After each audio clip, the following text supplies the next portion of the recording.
Welcome to the actor side. Today, one of my favorite actors. You've seen him in so many things, and right now he's on screen in quite a few things, from LBJ to The Shape of Water, which is a terrific film, by the way. Richard Jenkins. Thank you. Thanks, Pete. Thanks for coming in here. You know, I've followed your career for a long time. You have. You know, I just was always curious how you got into this business, because I don't think, having seen all your stuff, that you're the kind of guy that woke up one day when you were a kid and said, I'm going to be an actor. How did you decide you were going to? I actually did wake up one day and say I'm going to be an actor. Is that right? Yeah. Ever since I can remember, I wanted to be an actor. Oh, that's cool. Yeah. Yeah. I grew up in a small town in the Midwest, beautiful place, DeKalb, Illinois, which was a wonderful place to grow up. But there wasn't any theater, but there were movies, and I used to go to the movies. I love the movies, and I thought, how do you do that? That's what I want to do, since I can remember. So what was your big break? You were in the theater company, Trinity, right? I was a Trinity rep in Providence, Rhode Island for 14 years. Yeah. And then I started to I worked in other theaters. I was at the Yale rep, and I was at the Long Wharf Theater. I had come to LA actually for 9 or 10 months to try to break into film or television, and they weren't having it. It was, oh man, it was brutal. I can't imagine what that's like, just coming from Illinois, coming to this town, which is like, you know, first of all, you have to know where you're going because you can't really walk around. I drove out, yeah. And my wife, we just had a baby. Our daughter was born, and I thought, I'll go to California, and I'll do well, and then Sharon will come out in about a month. I said, oh. It was just brutal. You'd seen too many movies. I had seen too many. And you know, that's why La La Land for me is so moving to see that film. Yeah, I love that movie. I love it for a lot of reasons. I love it for one reason, is that it's about finding the artist in yourself, and that you have to believe that you're enough. Right. And you know, she finally does that, and I just love that. And it's another day of sun. You know, you go to, it's just a horrible, but you wake up in the morning, the sun's shining. But for me, it was LA. I was as depressed as I was in the evening when the sun would set. Yeah. It's so beautiful here. But I had to borrow $200 from my uncle, who was in the Air Force at San Bernardino, for gas money to get home. Oh my God! Yeah, right. So this story for me would have been enough, the rejection, that level, to walk away. Well, I was an actor. I wasn't going to walk away, but I got home and I said to my wife, you know, we're going to have to figure out another way to educate our kids, because it's not going to happen. So I was in the theater, and I worked in the theater, and I thought that was, you know, and I was doing a play at the Long Wharf Theater in New Haven, Connecticut. Sandy Dennis. Sandy Dennis. Love Sandy and Dennis. her Up the down manager, staircase, too. her manager, Bill Tresh, were at the performance, and halfway through, she turned to him, she said, sign him. Really? And I was 36. Wow. And he came backstage afterward and said, I want to represent you. You were 36? I was 36. Wow. And he had made stars out of Sissy Spacek and Chris Walken, and he had Diane Keaton, and Sandy, and he was this big manager in New York, and he signed me, and he said, what do you want to do? I said, I want to be in the movies. Just like that. Like I woke up one morning, I looked in the mirror with his face and said, you should be in movies. But he said, okay. I said, I don't live in New York.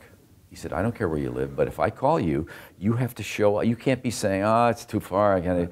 So I said, okay, fine, but just don't make my auditions for 8 o'clock in the morning, because I have a 4.5 hour train ride. It was 4.5, 5 hours from Providence. That's back before the Acela Express was. Right. They had to change engines in New Haven from a diesel to electric. It took forever. Wow. And so, I would get a call, come in tomorrow at 1.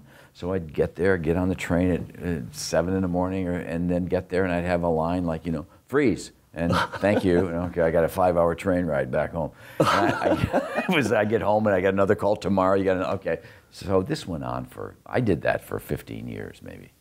With these bit roles? With small roles, yeah. And but I was happy to do it because it was somebody was representing me. Yeah. I mean, it weren't all small roles. I mean, he got me The Witches of Eastwick, which is fairly soon. George Miller directed. Yeah, which is very soon after he signed me.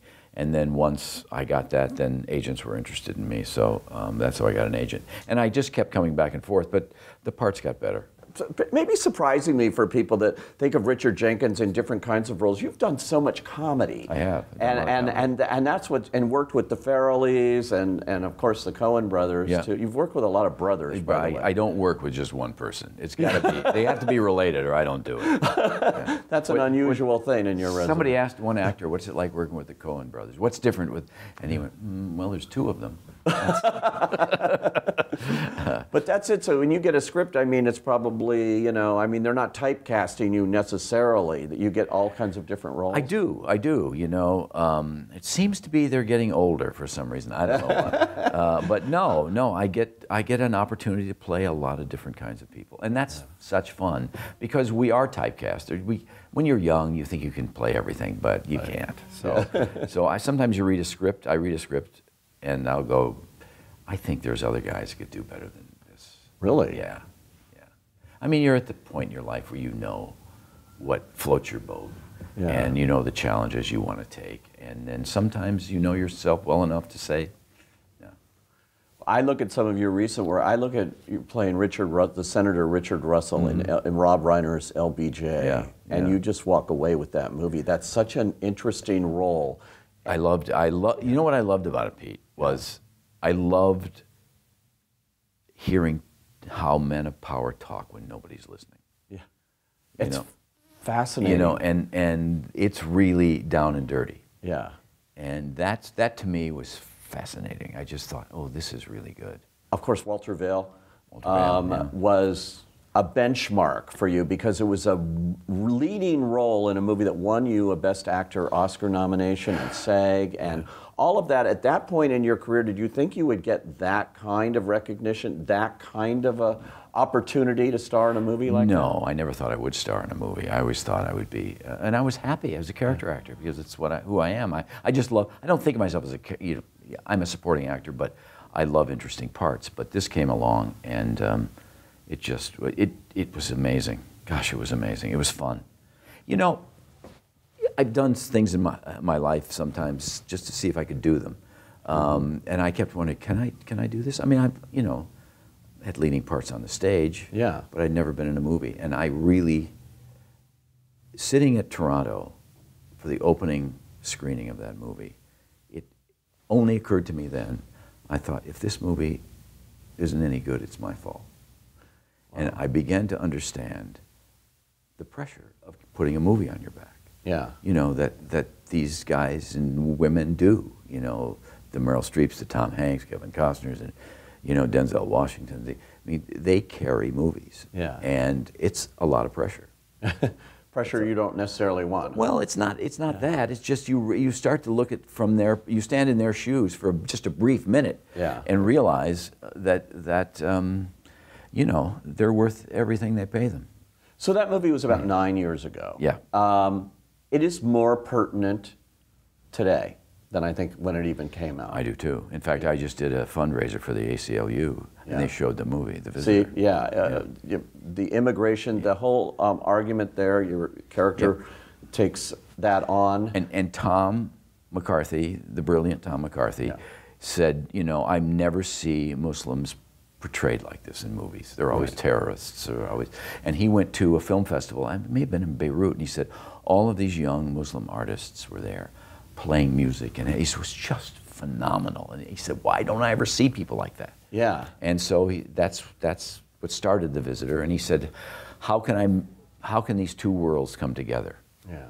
Then he took this kind of jaded, bored professor, lonely professor, that didn't want anything to penetrate his world, and he threw these people together. And I was so happy when you got the Best Actor Oscar nomination. I was too. I bet you were. But that's good. I look at movies that you had done like North Country where I thought you should have been nominated in supporting and things like that, you know, and then it comes along and it's in the leading category at that point in your career. It was crazy. I mean, it was crazy. It was beautiful, but it was crazy, you know.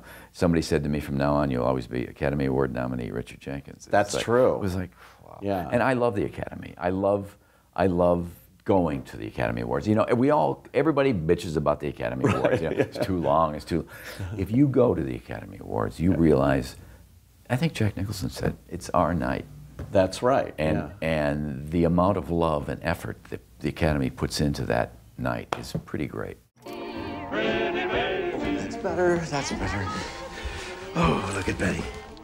Oh, God, to be young and beautiful. If I could go back to when I was 18, I didn't know anything about anything, I'd give myself a bit of advice. I would say, take better care of your teeth and fuck a lot more. Oh, no, that's very good advice.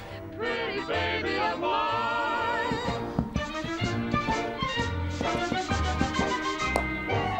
Pretty baby of mine.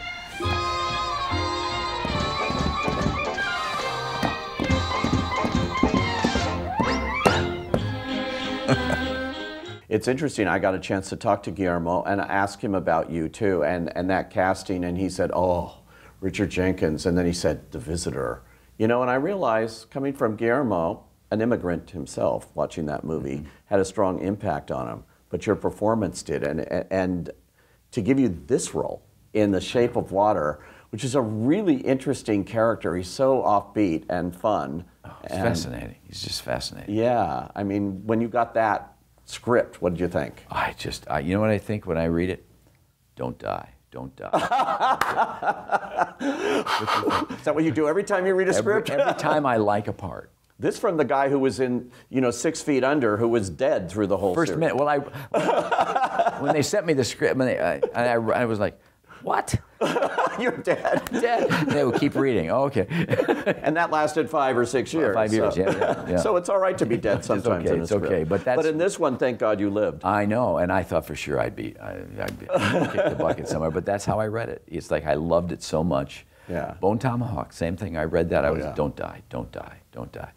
That's another director, by the way, Bone Tomahawk. That's Craig Zell. Oh, Jesus. Did you see Riot and Cell Block? I hear it's great. Wow, it's heavy to watch, but you can see these guys that you're working with are really talented. Well, that was his first movie, and the writing in it is. Kurt Russell said, "If you're not good in this movie, man, you should quit acting," because the dialogue is so good in it. Yeah, right. But that's how you read it. You know, when I read Giles, it was like, God, I love this. I love the arc this guy has. And supporting roles sometimes they're just there to support the main story. Right. And this does, but it's also, he has his own life. He's not interested in freeing the fish. Yeah. he's got a crush on a guy at the pie shop, and he wants his job back, and he's got a big day, and she's asking him to do this stuff. It's like, no. Yeah. I got my own life. He's a very strong gay character too. Yes, he's gay, and he's an out-of-work artist, and he's lonely, and he's poor, and he's older, and it's not a great life. And he's got some interesting hairstyles. He's got a kind of a cheap hairpiece. Yeah. But which costs about $500, I said. Yeah. And I thought, oh, this looks awful. And by the end of the shoot, I was going, maybe I should take this home with me. You think, oh, well, maybe I could do something with it? No. It's one of the many looks of Richard Jenkins in movies, which you can see endless list of movies with Richard Jenkins in it. Thank you so much for coming out. Thanks, Pete. I enjoyed it. Thanks.